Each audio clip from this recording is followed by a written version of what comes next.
What's going on, everybody? I don't got a lot of time here, but damn, I don't even want to talk about it very long anyway.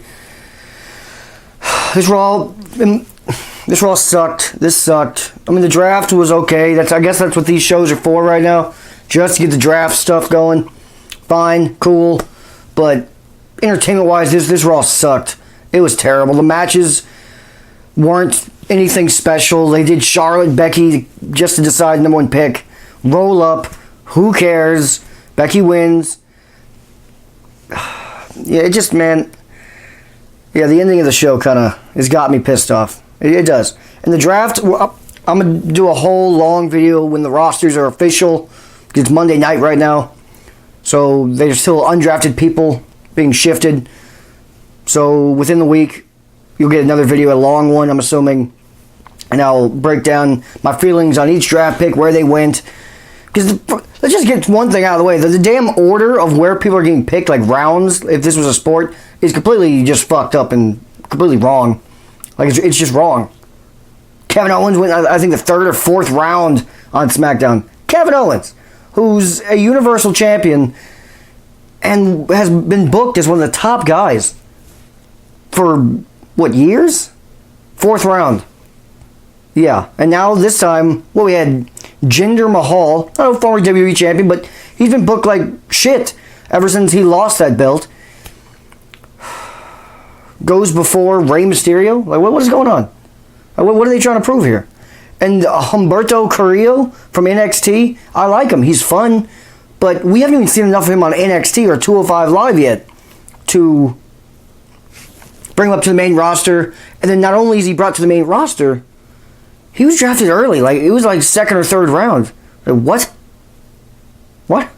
They didn't even have, like, everyone else had, like, stats of, like, what their nicknames were, their finishers, accomplishments. He had nothing. It just said Raw. That's it. Because he's done nothing. Well, if you're going to do that with someone, do it with someone that you're actually going to push. Let's be serious. We know he's not going to get pushed for shit. He might get a couple upset victories. He'll be like a Spanish Cedric Alexander in Mustafa Ali. He'll be in that area. But that's it. That's it. Why don't you build a star if you're going to rush someone to the top from NXT or 205 Live? Like, why couldn't Drew Gulak could have used that if you needed someone? He was carried 205 Live for the last year. I don't get it. Why don't you draft a Shayna Baszler? Get that moving. Toni Storm, get that moving. Do something. Grab someone people give a shit about. Not one where there's no stats. He has nothing. No nickname, nothing. If you don't watch NXT, and you have to watch it religious leagues, again, he's not on it often. And even when he's on there, he loses. He's a jobber. He's still a young developmental talent. Put someone else in that spot. Where's Cassius Ohno? There's a ton of people. A ton. And I just think it was wasted. And it was early. Like, let him be Mr. Irrelevant instead of Liv Morgan, which is the last pick in the draft. Why not him there? That I would see, like, oh, okay. But you draft him before Samoa Joe, The Miz. That doesn't... Rey Mysterio? That doesn't make any sense. It doesn't... Like, that's unrealistic. Whatever. That's not even the rant here today. That's the least of our concerns is fucking Humberto Carrillo. The main event was trash. I'm just going to skip the other matches because they were just throw-ins. Buddy Murphy for Cedric. Good match. Buddy Murphy's fantastic. And Cedric's good. But Buddy Murphy, man, his selling is amazing. But who cares? It meant nothing. The main event. What a weak main event. On a draft show, why don't you throw together a main event to make us stick around? Because frankly, as soon as Stephanie said this is the last round, I could have just signed off. I actually would have been better off if I did. The main event was the Kabuki Warriors, Asuka and Kairi Sane, versus Natalya and I guess a new makeshift female tag team, Natalya and Lacey Evans. I hate that team. That team's shit. That team is terrible. They make no sense together. Their gimmicks don't match. Lacey Evans is a very specific gimmick. She should be a singles person. This makes no sense. And Natalya should be training somewhere, like training NXT talent. But yeah, who cares? Kabuki Warriors win, again, by roll-up. Who cares? See how many times I've had to say that? That's with me skipping a lot of matches. Who cares? That's all it was. A whole bunch of who gives a shit. And they saved the best, I guess, if you want to say it like that, for last. The whole show they've been hyping up. Bray Wyatt has a new Firefly Funhouse.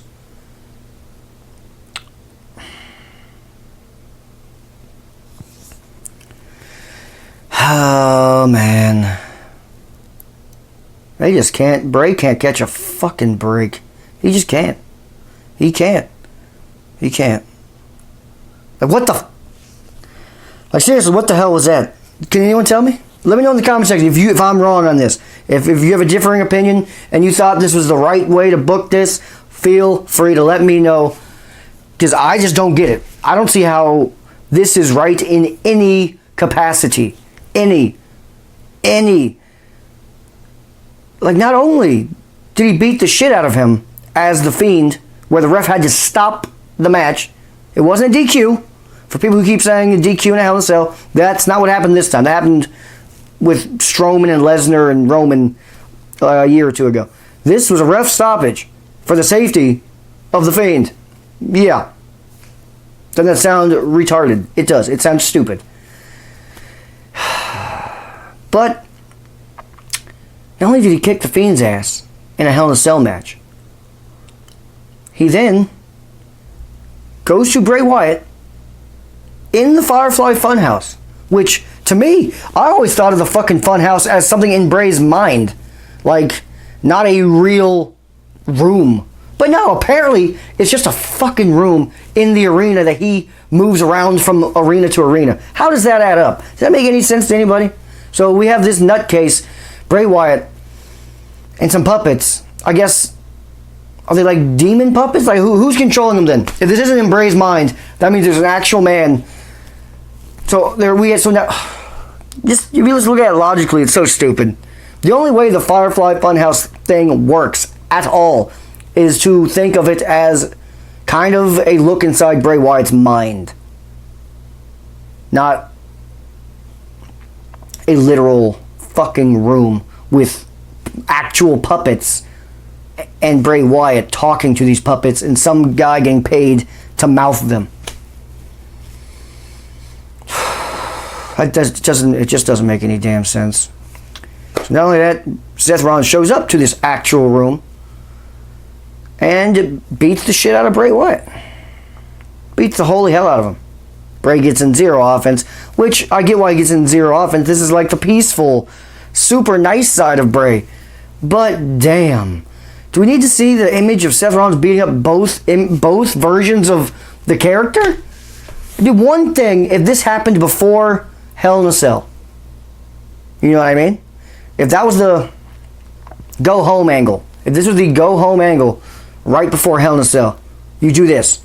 And then as he lights, he beat the shit out of Bray a bunch. Bray even got up and then starts asking him why you're doing it. Beats him up again. And then lights the whole Firefly Funhouse on fire. He burns it down. Which I'm fucking tired of, by the way. Damn, I'm done with that. He burns it down. And as it's burning, you can hear the Fiend or Bray Wyatt, whatever, laughing in the darkness, in the background. It's supposed to be like an ominous tone, like, "Ooh, you fucked up now, Seth." Oh, did he? Oh, did he? We saw Seth versus Fiend. Fiend, the ref saved you, apparently, and you got the shit kicked out of you. You took 11 or 12 stomps in a pedigree. A sledgehammer. Like, you got your ass whooped. You got very little offense in that match. That laugh scares me none. None. You've ruined the character. And this doesn't help. Again, if this was to go home burning his Firefly Funhouse down, beating up the character that is Bray Wyatt before Hell in a Cell, and then at Hell in a Cell, the Fiend whoops the shit out of Seth Rollins and takes his fucking title, that would be fine. Because then it's like, oh, well, you shouldn't have done that. The Fiend's a bad man. It's like, no, the Fiend's not a fucking bad man. He's tough. He kicks out of a lot of shit. But he apparently doesn't win matches. So, what are we doing? So I don't know. So are they just done with the Firefly Funhouse? Is that done? I don't know. I'm assuming so. But either way, it was very damaging to everyone, including Seth. This damaged Seth's character too, because if they're not planning on turning him heel, then this is going very poorly. Because as he was kicking Bray Wyatt's ass, you could hear, even though it wasn't even in the ring, it was on the Titantron, whatever they call it nowadays, the crowd was booing the hell out of him. They didn't like that. They hated it. And normally, with the Titantron stuff, you don't get much of a reaction from the live audience. You could hear it. They didn't like that. It was trash. No one liked it. Like, why are you doing that to Seth? Unless you're about to turn him heel, then what are you doing? And also, let's talk about the fact that Seth is on Raw. It's become official. He got drafted on Raw. And Bray's on SmackDown. So you really think Bray's going to win the Universal title at Crown Jewel? Hell no, he's not. Fiend's going to lose again. Then what do we do with the Fiend? What do we do with Bray? Just take him off TV, repackage him again? Just restart again? It's Roman Reigns all over again. That's all this is. Seth Rollins is Roman Reigns all over again. It may be worse. Because at least Roman let Braun go beat him a couple times. They never embarrassed Strowman. They never embarrassed Strowman. When they had like 6 months long feud between Roman and Strowman a couple years ago, when Strowman was flipping ambulances and shit, they never embarrassed him. They're making Bray, both versions, look like a chump. They look terrible. Maybe Vince just doesn't like it, and he's nixing it right now. Fine, whatever. Yeah, Raw. Didn't like it, guys. Did not like it. Pissed me off on many levels. Tyson Fury contract signing with Braun. Not exciting. Nothing happened. And I'm actually excited for that match. I wish it wasn't happening at Crown Jewel, because I don't think that crowd's going to react at all to them. If they will, it's only for Braun. I don't know if any of them know who Tyson Fury is. So I wish that was in like New York or Chicago or somewhere like that. So that match is going to get death, most likely. But the contract signing, nothing happened. It was actually pretty stupid. Braun broke a table. Tyson fake struggled to break a pin, and then broke it, and then smiled just to make fun of Braun.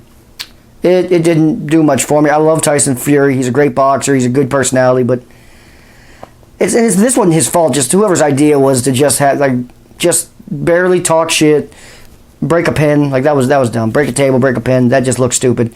And Jerry the King Lawler, you fucking idiot. Hopefully he didn't write that, and he probably didn't. Whoever wrote his line when he introduced him that there has never been in the history of WWE a match between a WWE superstar and an undefeated champion boxer. Oh, yes, there has. Oh, yes, there has. I could even hear the crowd kind of groan like, what? You could hear it. Like, there were murmurs of, what the fuck? Floyd Mayweather and The Big Show, WrestleMania. And it was a pretty goddamn good match. What? It was way more hype than this. Way more. How the fuck did whoever wrote that line for him forget that? Floyd Mayweather was undefeated then. He's undefeated now. So if they want to try to get into semantics of wording, you didn't. He didn't say heavyweight either. I listened. He just said undefeated boxing champion. Yeah, that's the fucking definition of Floyd Mayweather. An undefeated boxer, boxing champion. He's like 51-0 or 50-0. The fuck? Yeah. We'll get back with you guys soon about the draft when the rosters become official. Luckily, we have AEW and NXT tomorrow, so that should be good. That should make me feel better. Yeah, that should make me feel better. Because for right now, fuck, man, I love Bray Wyatt, and I don't even want to see his fucking face or his character on TV anytime soon. Every time I see it, it's getting stomped on. Fuck.